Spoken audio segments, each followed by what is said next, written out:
이런 것이 결국 큰 기동안의 긴 어둠과 함께 또 국가 시스템이 멈춰서는 그 어려움이 이제 새로운 리더십으로 바뀐과 함께 우리 경제에 큰 희망이 되고 또 우리 경제가 과거 오랜 기간 동안에 이 침체에서 벗어날 수 있는 저는 희망이 보인다고 생각합니다. 이런 희망을 안고 또 공직을 제 금융위원장의 일을 마무리 짓게 돼서 무척 다행이라고 생각을 합니다. 여러분들도 이런 희망을 준비하실 때가 아닌가 싶습니다. 아마 다시는 이렇게 많은 금융인들 여러분 앞에서 이렇게 서서 말씀드릴 이것은 아마 지금이 마지막이 아닐까 싶습니다. 그동안 금융개혁을 위해서 같이 노력해 주시고 또 많은 부분 저희에게 부족함을 채워주셨던 금융인 여러분께 다시 한번 감사의 말씀을 드립니다. 금융개혁이란 우리 금융산업을 우리 국가경제의 동력으로 자리 잡게 하자는 노력입니다. 그 마무리 또 그 보완을 여러분께 온전히 남겨드리고 저는 마무리 짓까 합니다. 그동안 도와주셨던 많은 여러분들께 진심으로 감사하는 말씀드립니다. 고맙습니다. 디지털 신인류 밀레니얼 세대와 금융이라는 주제로 김영곤 보스턴 컨설팅 그룹의 파트너님께서 주제 강연을 해주시겠는데요. 여러분 박수로 맞아주십시오.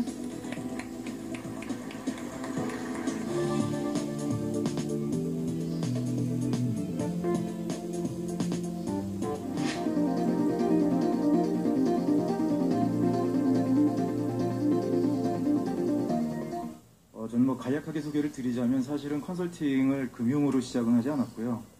테크놀로지 사업하고 IT 사업 쪽에서 사실은 시작을 했습니다. 그리고 이제 금융 섹터 쪽으로 넘어왔고 그렇게 이제 진행을 했는데 지금 임 위원장님 말씀을 제가 굉장히 여러 가지 느낌을 가지면서 들었습니다. 사실 제가 금융 쪽으로 처음에 넘어왔을 때 깜짝 놀랐던 게 이 테크놀로지 산업 쪽, IT 산업 쪽에서는 정말 치열하게 경쟁을 하고 너무나 혁신의 속도를 빨리 내고 있는 상황인데 금융 쪽에 딱 문을 열고 들어왔더니 너무나 조용하고 편안했던 거예요.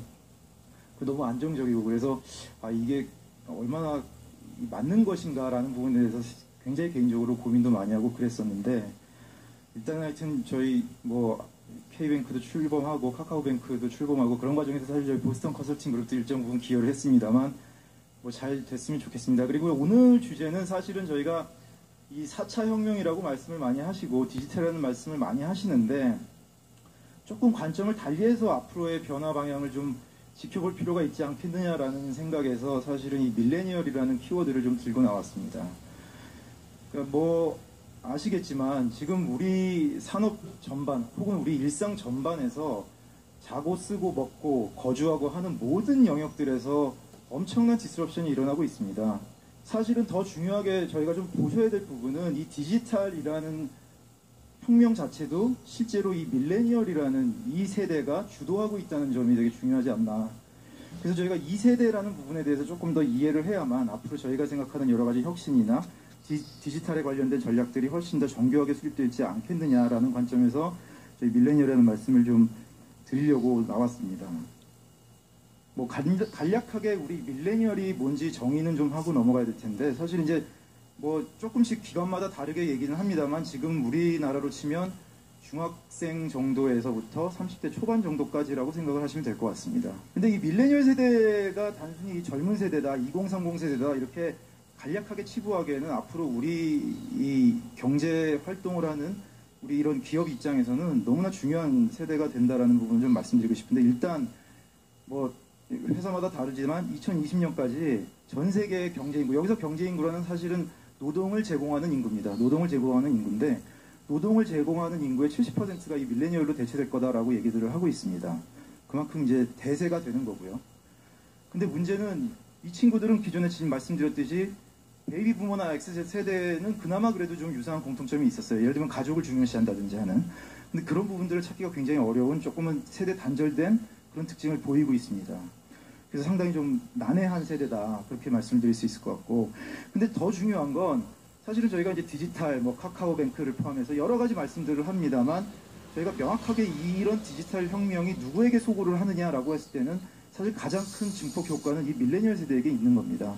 앞에서 말씀드린 대로 여러 가지 전 산업 혁명이 사실은 디지털로 인해서 일어나고 있는데 그 배후에는 사실 이 밀레니얼 세대가 이 모든 것을 드라이브하고 있는 거죠. 왜냐하면 이 친구들은 본인들의 사춘기를 디지털의 성장과 함께 커왔기 때문에 그렇습니다. 그러니까 몸 안에 몸 안에 디지털이라는 DNA가 흐르고 있는 거죠. 그래서 그런 관점에서 상당한 의미가 좀 달리 해석이 돼야 되는 세대다라는 말씀을 좀 드리고 싶은데요. 그래서 그러면 자, 우리 이런 밀레니얼들이 도대체 어떤 독특한 특징을 가지고 있느냐, 그걸 조금 좀 같이 논의를 좀 했으면 좋겠는데, 일단 몇 가지 사진을 보여드리겠습니다. 많이들 보셨을 거예요. 요즘 뉴스에서 굉장히 많이 나오는 내용들입니다. 월세 살면서 벤츠 사고, 1인 방송이라는 게 있는데 돈을 굉장히 많이 번다고 하고, 도시락 매출이 정말 엄청납니다. 저희 쇼핑, GS 이런 CEO 같은 편의점에서 보시면. 그 다음에 혼밥, 혼술, 이런 드라마도 최근에 나왔습니다.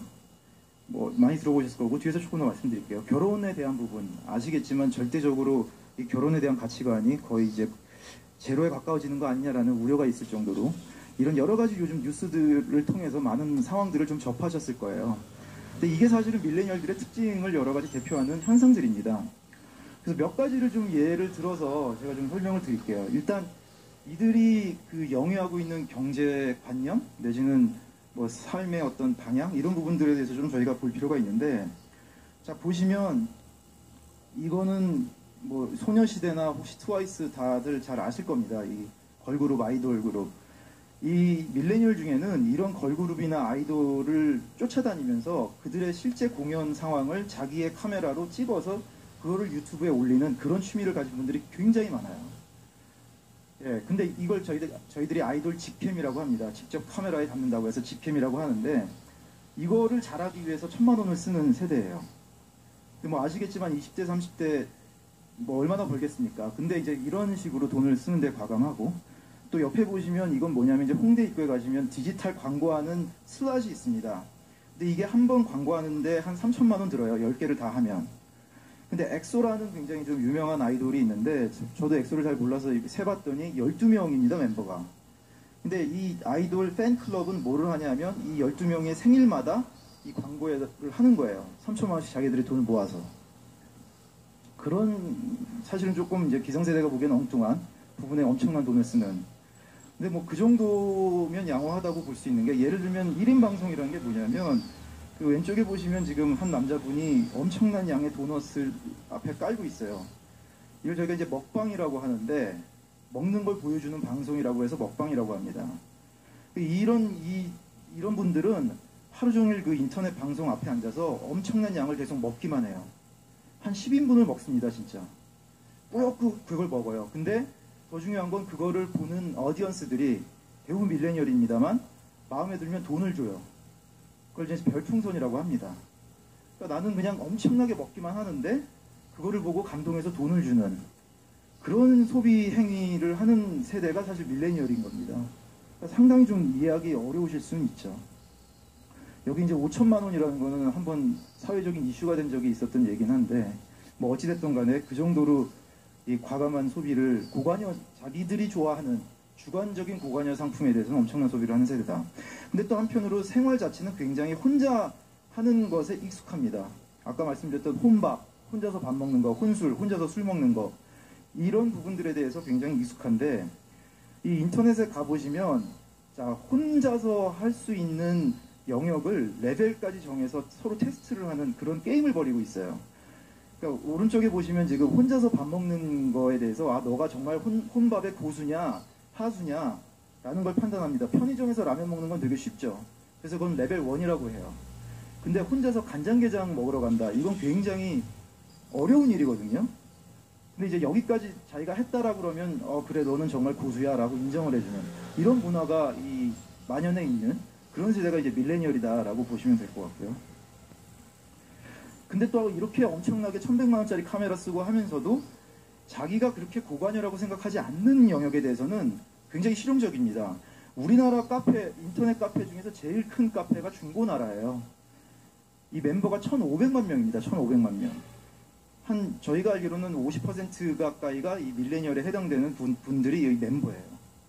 이건 뭐냐면 P2P라고 해서 아시겠지만 개인 간 직접 거래를 하는 플랫폼인데 내가 쓰던 중고품 여기다 올리면 그걸 필요한 사람이 가져가서 쓰는, 돈은 물론 직거래를 하고요. 그런 카페입니다. 그래서 중고, 남이 쓰던 거, 공유경제 이런 거에 대해서 전혀 꺼리낌이 또 없는 세대예요, 한편으로는. 오른쪽 보시면 이게 P2P 카쉐어링이라고 해서 뭐 개념은 아실 겁니다. 제가 출근할 때 차를 가지고 출근은 하지만 주차장에 하루 종일 퇴근할 때까지 세워놓으면 그 시간 동안 다른 사람이 제 차를 쓰는 대신에 저한테 돈을 주는 개념인데요. 이게 2011년에 처음에 시작을 했을 때 우리나라 매출 규모가 6억이었습니다. 근데 지금 보시다시피 1,800억이에요. 300배가 증가했습니다. 이 단순한 개념의 사업 모델이 90% 고객이 밀레니얼 고객입니다. 금융 관점에서 그래서 이 친구들의 특징을 살펴보면 조금은 좀 배드 뉴스가 많습니다. 자, 일단 앞에서 저런 식의 경제활동과 소비활동을 하다 보니 저축할 돈이 별로 없어요. 오른쪽 보시면 이게 실제 사례입니다. 제가 아는 30대 초반의 여자분의 사례인데 이 친구가 한 세금 떼고 200만 원 정도를 버는데 보시다시피 뮤지컬, 해외여행 가기 위한 돈, 그다음에 좋은 음식점에서 밥 먹고 하느라고 거의 절반을 쓰고요. 저축은 한 20만 원 정도 한다고 합니다. 그러니까 이런 정도로 이들은 사실 금융에 대해서는 굉장히 로우 프라이티를 가지고 있고 다시 말씀드리면 저관여 영역에 속해 있다라고 보시면 될 것 같아요. 이 부분이 심히 좀 걱정이 되는 부분인데 게다가 이들이 기존 기성 이런 금융 시스템에 가지고 있는 인식도 좋지는 않습니다. 이거는 사실 우리나라 서베이는 아니고 저희가 미국 BCG에서 한 3년 동안 이 밀레니얼 대상으로 연구를 한 결과인데요. 자, 보시면 71%의 이 밀레니얼들이 어떤 생각을 하냐면 내가 은행 창구 가서 텔러에게 뭔가 설명을 듣는 시간에 치과 가서 스케일링 받는 게 훨씬 더 가치가 있다고 생각한다 라고 답을 합니다. 또한 70% 넘는 이 사람들이 기존의 뭐 예를 들면 메릴린치나 뭐 이런 JP모건이나 하는 기존의 기성 은행들보다는 애플이나 아마존이나 페이팔이 만드는 은행이 훨씬 더 매력적일 것 같고 나한테 더 적합한 서비스를 줄 것 같아 라고 얘기들을 합니다. 우리나라로 치면 이제 카카오뱅크 같은 경우가 여기에 속하는 거죠. 그래서 몇 가지 좀 생각해 봐야 되는 부분들을 정리를 해봤는데요. 하나는 보통 이제 금융권에 계신 분들이 야, 얘네들이 아직 철이 없어서 그런 거야. 아직 교육이 덜 돼서 그래. 이런 얘기를 하시는데 그렇지 않습니다. 이들은 이 나름대로 과거의 관점에서의 철이 아니라 현재의 관점에서 철이 든 거예요. 그래서 사실 이 사람들의 눈높이에 맞추고 이들을 찾아가고 이들을 수용하지 않으면 사실 절대 저희 쪽으로 오지 않을 세대라고 좀 인식을 하셔야 되고요. 두 번째는 이제 금융업에 대해서 무관심한 거는 사실 금융업 잘 모르고 우리가 훨씬 더 품질을 올리면 뭐 우리한테 올 거야 라는 이제 생각도 하시는 것 같아요. 근데 절대적으로 금융은 저관여라는 부분을 인정을 하셔야 됩니다. 그렇기 때문에 이들이 원하는 고관여 쪽에 자꾸 저희들이 녹아서 저희가 작년에 서경포럼에서 BCG에서 금융을 금융으로 풀지 말라는 키워드를 제시를 해드렸는데 이게 바로 그런 내용입니다. 여기서 굉장히 많은 좀 고민을 하셔야 될 필요가 있다는 거고요. 그리고 세 번째는 사실 이제 금융업의 핵심이 정보의 비대칭성이다 이런 말씀들을 많이 하세요. 그래서 어차피 우리보다 이 고객들이 잘 모르는데 근데 아시다시피 아까 말씀드렸다시피 밀레니얼들은 거의 귀신입니다. 뒤에서 좀 말씀드리겠지만 그런 안이한 생각으로는 굉장히 투명하지 못한 이 기업이다라는 오판을 받으실 수 있는 가능성이 굉장히 크고요. 그 다음에 젊은 고객 뭐 보시다시피 저축액도 적고 아직 뭐 돈도 못 벌고 사실 우리는 대부분 우리나라 금융권은 올드머니를 가지고 돈을 벌고 계시거든요. 기존의 베이비부모들이 쌓아놓은 자산 그 자산을 가지고 계속 이제 꾸준한 수익을 올리고 계시기 때문에 사실 이런 신고객들에 대한 가치가 굉장히 떨어진다라고 판단하실 수 있습니다. 그래서 소홀히 하시거나 냉대하실 수 있는데 주목하실 부분은 이 친구들이 속해 있는 커뮤니티는 몇백 명, 몇천 명, 몇만 명까지 가요. 그리고 다 아까 말씀드렸듯이 서로 인플루언싱을 하는 관계입니다. 그렇기 때문에 이 고객을 한 사람으로만 바라봐서는 안 되고요. 그 뒤 배후에 엄청난 커뮤니티가 있다는 점을 반드시 인식을 하셔야 되는 겁니다. 기본적으로 밀레니얼들에게 뭐 몇천만 원, 몇백만 원 이상의 투자, 저축 이런 걸 요구하는 거는 사실 굉장히 어렵습니다. 그래서 예를 들면 투자도 5천 원이라도 우리가 포트폴리오를 구성해 주겠다 라고 하는 회사들도 나타나고요. 네가 5천 원이 급하게 필요하면 5천 원도 빌려줄게 라고 하는 푼돈 대출하는 사업체들도 우후죽순 늘어나고 있습니다. 해외에서는. 에이콘스는 다 아실 거예요. 예를 들면